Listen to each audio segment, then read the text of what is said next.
Yeah, I imagine what it'd be like to be in there, but I know I didn't want to be in there.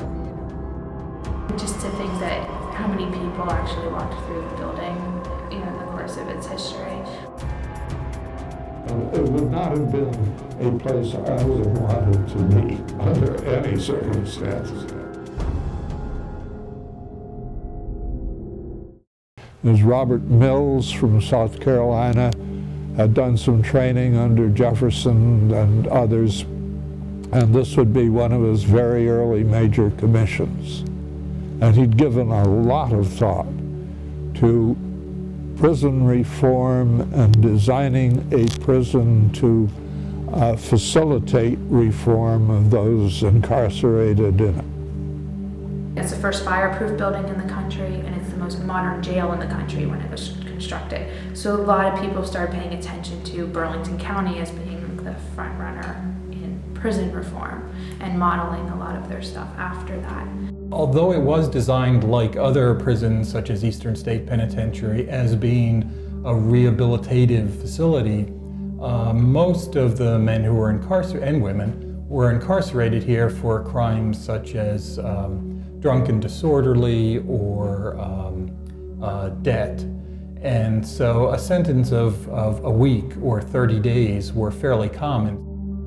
I grew up on Pine Street in Mount Holly. I walked by her, I was a little scary when I walked by, because just looking at it was a little scary. And I'd see the prisoners up there in the cells, and I would say something up to them, and they'd say something back down to me.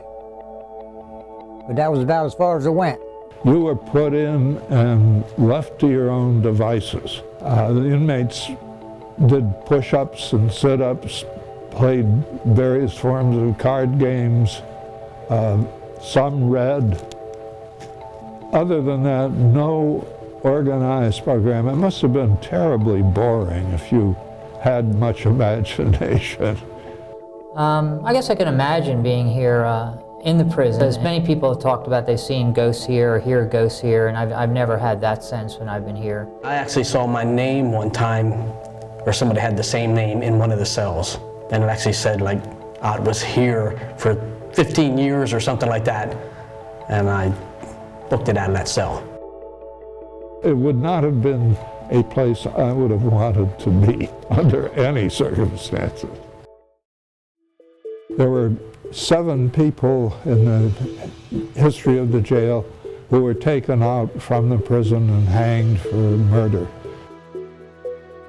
The first was a black lady, Eliza Freeman, hanged for murdering her husband. The last 2 were hanged in 1906.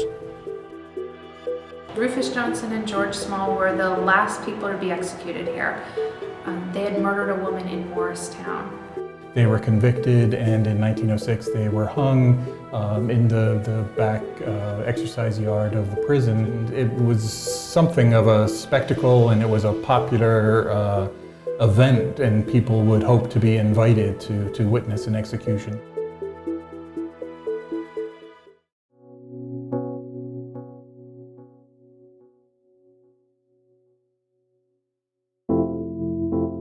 Burlington County, the population was increasing significantly.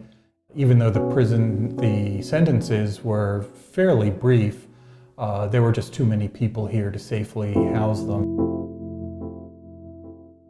And in November of 1965, the prisoners were marched from the old jail around the corner to the new temporary jail.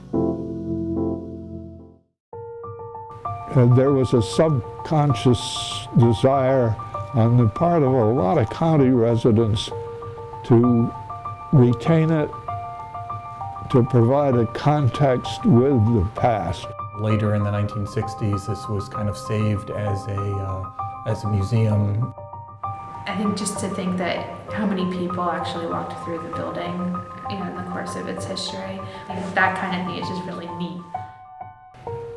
The attempt at prison reform, even though it didn't work, the concept was a very interesting one.